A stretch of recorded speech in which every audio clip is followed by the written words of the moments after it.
നമസ്കാരം, ഏവർക്കും pre market റിപ്പോർട്ട്സുകളിലേക്ക് സ്വാഗതം.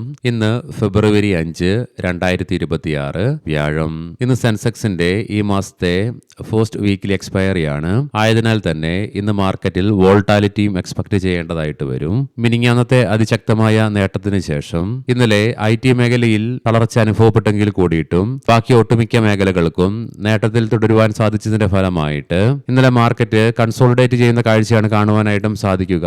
എങ്കിലും നേരിയ നേട്ടത്തോടുകൂടി തന്നെ വ്യാപാരം അവസാനിപ്പിക്കുവാൻ സാധിച്ചതിനെ തുടർന്ന് തുടർച്ചയായി മൂന്നാമത്തെ ട്രേഡിംഗ് സെഷനിലും ഇന്ത്യൻ മാർക്കറ്റിന് നേട്ടത്തോടുകൂടി തന്നെ വ്യാപാരം അവസാനിപ്പിക്കുവാനുമായി, കൂടാതെ തുടർച്ചയായി രണ്ടാമത്തെ ട്രേഡിംഗ് സെഷനിലും ഇന്ത്യൻ ക്യാഷ് മാർക്കറ്റിൽ നേരിയ തുകയ്ക്കാണെങ്കിൽ കൂടിയിട്ടും വിദേശ ധനകാര്യ സ്ഥാപനങ്ങൾ 29.79 കോടി രൂപയ്ക്ക് ബൈയിങ് തുടരുകയാണ് ഉണ്ടായത്. അതേസമയം ആഭ്യന്തര ധനകാര്യ സ്ഥാപനങ്ങൾ 249.54 കോടി രൂപയ്ക്ക് ബൈയിങ് തുടരുകയുണ്ടായുള്ളൂ. ഇന്നത്തെ നമ്മുടെ മാർക്കറ്റിലേക്ക് സ്പെസിഫിക് ആയിട്ട് വന്നു കഴിയുമ്പോൾ അനലിസ്റ്റുകളുടെയും എക്സ്പേർട്ടുകളുടെയും അഭിപ്രായങ്ങൾ പ്രകാരം നിഫ്റ്റിക്ക് ഇനി മുന്നോട്ടൊരു പ്രയാണം സാധ്യമാകണമെങ്കിൽ 25,800 എന്ന ലെവൽ അതിശക്തമായി മറികടന്നുകൊണ്ട് ഈ ലെവലിന് മുകളിലായിട്ട് നിലനിൽക്കേണ്ടതായിട്ടുണ്ട്. ഇന്നലെ ഈ ലെവൽ നിഫ്റ്റിക്ക് മറികടക്കുവാൻ ഇൻട്രാഡേ ബേസിസിൽ സാധിച്ചെങ്കിൽ കൂടിയിട്ടും അത് നിലനിർത്തുവാൻ സാധിച്ചില്ല. തുടർന്ന് 26,000 എന്ന സൈക്കോളജിക്കൽ ലെവൽ മറികടന്നുകൊണ്ട് ഈ ലെവലിന് മുകളിലായിട്ട് നിലനിൽക്കുവാൻ സാധിച്ചെങ്കിൽ മാത്രമേ നിഫ്റ്റിക്ക് ഇനി മുന്നോട്ടൊരു പ്രയാണം സാധ്യമാവുകയുമുള്ളൂ. ആയതിനാൽ തന്നെ 26,000 എന്ന സൈക്കോളജിക്കൽ ലെവൽ മറികടക്കാത്തോടത്തോളം കൺസോളിഡേഷനുള്ള സാധ്യതകളാണ് മാർക്കറ്റിൽ ഏറെയും നിലനിൽക്കുന്നത്.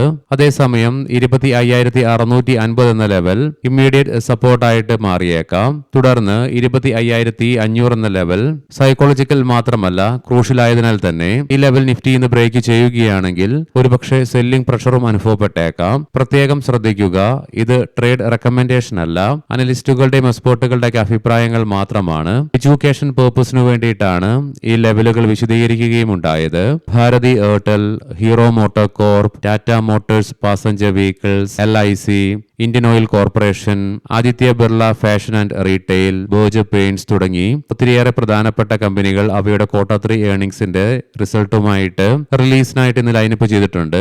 സമയത്തിന്റെ പരിമിതി മൂലം ഓരോ കമ്പനികളുടെയും പേരുകൾ പ്രത്യേകം എടുത്ത് പറയുന്നില്ല. ഇവയുടെ വിശദാംശങ്ങളൊക്കെ വിശദമായി തന്നെ ടെലഗ്രാം ഗ്രൂപ്പിൽ ഷെയർ ചെയ്യാം. ഇന്നലെ ഇന്ത്യയിൽ നിന്നും റിലീസ് ചെയ്യപ്പെട്ട HSBC കോമ്പോസിറ്റ് PMI ഡേറ്റയിൽ ഡിസംബറിൽ 11 മാസത്തെ ഏറ്റവും താഴ്ന്ന നിലയിലായിട്ടാണ് റിപ്പോർട്ട് ചെയ്തതെങ്കിൽ ഇത്തവണ ജനുവരിയിൽ 58.4 എന്ന ലെവലില് ബെറ്റർ ആയിട്ടാണ് റിപ്പോർട്ട് ചെയ്യപ്പെടുകയും ഉണ്ടായത്. അതേസമയം തന്നെ ഇന്നലെ ഇന്ത്യയിൽ നിന്നും റിലീസ് ചെയ്യപ്പെട്ട ജനുവരി മാസത്തെ തന്നെ HSBC സർവീസ് PMI ഡേറ്റയിലും ഇന്ത്യയുടെ സർവീസ് ആക്ടിവിറ്റികളുടെ വളർച്ചയെ സൂചിപ്പിച്ചുകൊണ്ട് 58.5 എന്ന നിലയിൽ ബെറ്റർ ആയിട്ടുള്ള ഡേറ്റയാണ് റിലീസ് ചെയ്യപ്പെടുകയും ഉണ്ടായത്. ഇന്ന് ഇന്ത്യയിൽ നിന്നും പ്രധാനപ്പെട്ട മാക്രോ ഇക്കണോമിക് ഡേറ്റകളുടെ റിലീസ് ഒന്നും തന്നെയില്ല. ഇന്നലെ US നിന്നും രാത്രി 8:30 റിലീസ് ചെയ്യപ്പെട്ട ജനുവരി മാസത്തെ ISM സർവീസ് PMI ഡാറ്റ 53.8 എന്ന നിലയിൽ സ്റ്റഡി ആയിട്ടാണ് റിപ്പോർട്ട് ചെയ്യപ്പെടുകയും ഉണ്ടായത്. ഇന്ന് ഒത്തിരിയേറെ ഗ്ലോബൽ ഇവന്റുകൾ നിലനിൽക്കുന്ന ഒരു ദിനമാണ്. രാവിലെ നമ്മുടെ മാർക്കറ്റ് ഓപ്പൺ ആകുന്നതിന് മുന്നേ 6 മണിയോടുകൂടി ഓസ്ട്രേലിയയിൽ നിന്നും ഡിസംബർ മാസത്തെ ബാലൻസ് ഓഫ് ട്രേഡിന്റെ റിലീസ് ഉണ്ട്.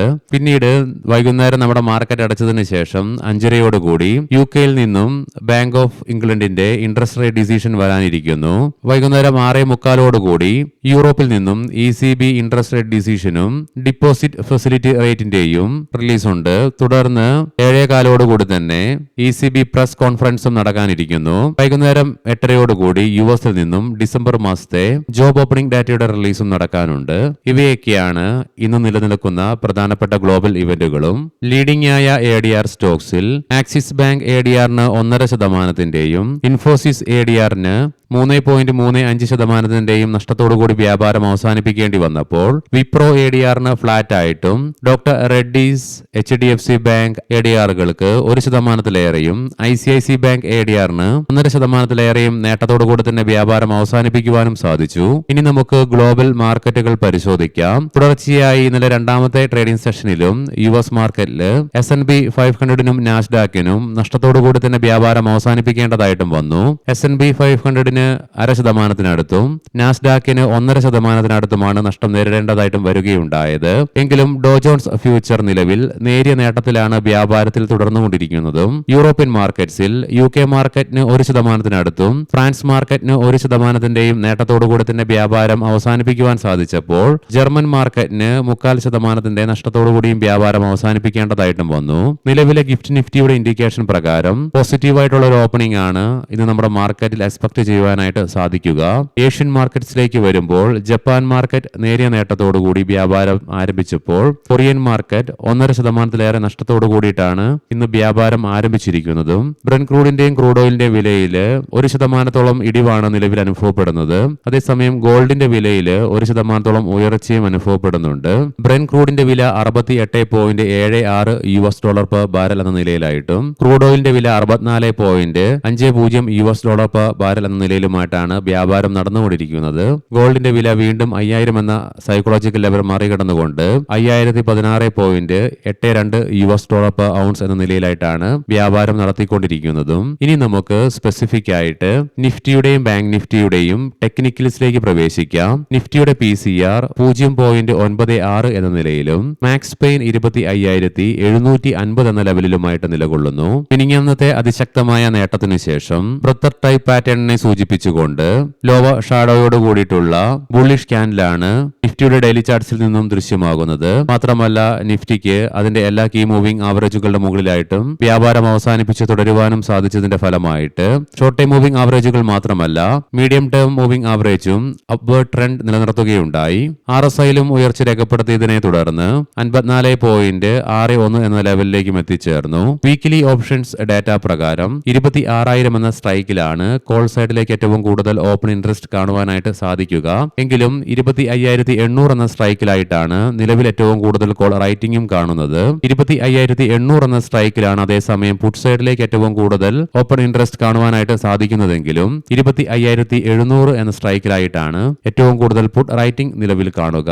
ബാങ്ക് നിഫ്റ്റിയുടെ PCR 1.07 എന്ന നിലയിലും മാക്സ് പെയിൻ 60,000 എന്ന ലെവലിലുമായിട്ട് നിലകൊള്ളുന്നു. കൺസോളിഡേഷനെ സൂചിപ്പിച്ചുകൊണ്ട് പ്രീവിയസ് ഡേ ക്യാൻഡിലിനുള്ളിൽ നിന്നുകൊണ്ടുള്ള അപ്പർ ആൻഡ് ലോവർ ഷാഡോസോട് കൂടിയിട്ടുള്ള സ്മോൾ ബുള്ളിഷ് ക്യാൻഡിലാണ് ബാങ്ക് നിഫ്റ്റിയുടെ ഡെയിലി ചാർട്ട്സിൽ നിന്നും കാണുവാനായിട്ടും സാധിക്കുക. ബാങ്ക് നിഫ്റ്റിക്കും നിഫ്റ്റിയുടേതുപോലെ തന്നെ എല്ലാ കീ മൂവിംഗ് ആവറേജുകളുടെ മുകളിലായിട്ടും വ്യാപാരം അവസാനിപ്പിച്ച് നിലകൊള്ളുവാനുമായി. മാത്രമല്ല ഷോർട്ട് ടൈം മൂവിംഗ് ആവറേജുകൾ അപ്വേർഡ് ട്രെൻഡ് നിലനിർത്തുകയുമുണ്ടായി. RSIയിലും ഉയർച്ച രേഖപ്പെടുത്തിക്കൊണ്ട് 57.22 എന്ന ലെവലിലേക്കും എത്തിച്ചേർന്നു. മന്ത്ലി ഓപ്ഷൻസ് ഡാറ്റ പ്രകാരം 60,000 എന്ന സ്ട്രൈക്കിലാണ് കോൾ സൈഡിലേക്ക് ഏറ്റവും കൂടുതൽ ഓപ്പൺ ഇൻട്രസ്റ്റ് കാണുവാൻ സാധിക്കുന്നതെങ്കിലും 60,500 എന്ന സ്ട്രൈക്കിലാണ് ഏറ്റവും കൂടുതൽ കോൾ റൈറ്റിംഗ് നിലവിൽ കാണുന്നത്. പുട്ട് സൈഡിലേക്കും 60,000 എന്ന സ്ട്രൈക്കിൽ തന്നെയാണ് ഏറ്റവും കൂടുതൽ ഓപ്പൺ ഇൻട്രസ്റ്റ് കാണുവാൻ സാധിക്കുന്നതെങ്കിലും 59,000 എന്ന സ്ട്രൈക്കിലായിട്ടാണ് ഏറ്റവും കൂടുതൽ പുട്ട് റൈറ്റിംഗ് നിലവിൽ കാണുവാനായിട്ടും സാധിക്കുക. ഇനി നമുക്ക് ഇന്നത്തെ പ്രധാനപ്പെട്ട സ്റ്റോക്കിംഗ് ന്യൂസുകൾ പരിശോധിക്കാം. മുൻകൂട്ടി ഓർമ്മിപ്പിച്ചുകൊള്ളട്ടെ, ഇത് ഒരു ബൈ ഓർ സെൽ റെക്കമെൻഡേഷൻ അല്ല. പറയാൻ പോകുന്ന റിസൾട്ടുകളൊക്കെ Q3 consolidated year on year ബേസിസിലാണ്. NHPC പ്രോഫിറ്റിൽ 5.2% ഇടിവ് രേഖപ്പെടുത്തിയപ്പോൾ റവന്യൂവിലും 2.9% ഇടിവ് രേഖപ്പെടുത്തുകയുമുണ്ടായി. ട്രെൻഡ് പ്രോഫിറ്റിൽ 2.7% ഉയർച്ച രേഖപ്പെടുത്തിയപ്പോൾ റവന്യൂവില് 14.8% വർധനവും രേഖപ്പെടുത്തുകയുണ്ടായി. വെൽസ്പൺ എന്റർപ്രൈസസ് പ്രോഫിറ്റിൽ 65.5% ഇടിവ് രേഖപ്പെടുത്തിയപ്പോൾ റവന്യൂവിലും 12.2% ഇടിവ് രേഖപ്പെടുത്തുകയുമുണ്ടായി.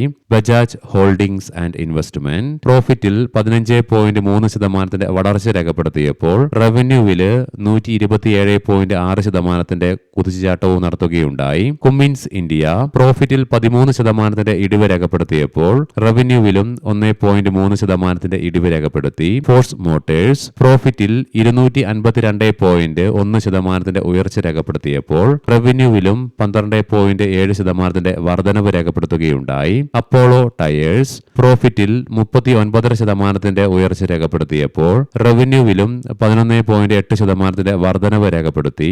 മാരിക്കോ കോസ്മിക്സ് വെൽനസിൽ തന്ത്രപരമായ നിക്ഷേപം നടത്തുന്നതിന് കമ്പനി അന്തിമ കരാറിൽ ഏർപ്പെടുകയുണ്ടായി. Power grid corporation of India കമ്പനിയുടെ 17 അനുബന്ധ സ്ഥാപനങ്ങളെ 2 അനുബന്ധ സ്ഥാപനങ്ങളാക്കി സംയോജിപ്പിക്കുന്നതിന് കോർപ്പറേറ്റ് കാര്യ മന്ത്രാലയം അനുമതി നൽകുകയുമുണ്ടായി.